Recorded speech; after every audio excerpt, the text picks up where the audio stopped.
No a ešte jedno video. Spojka je osadená.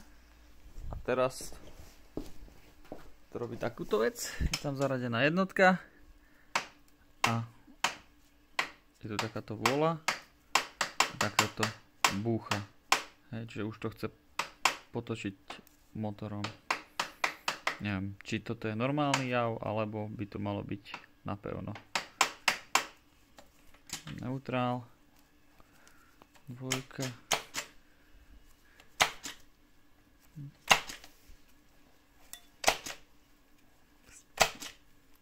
Dvojka sa tam bude dať ťažko.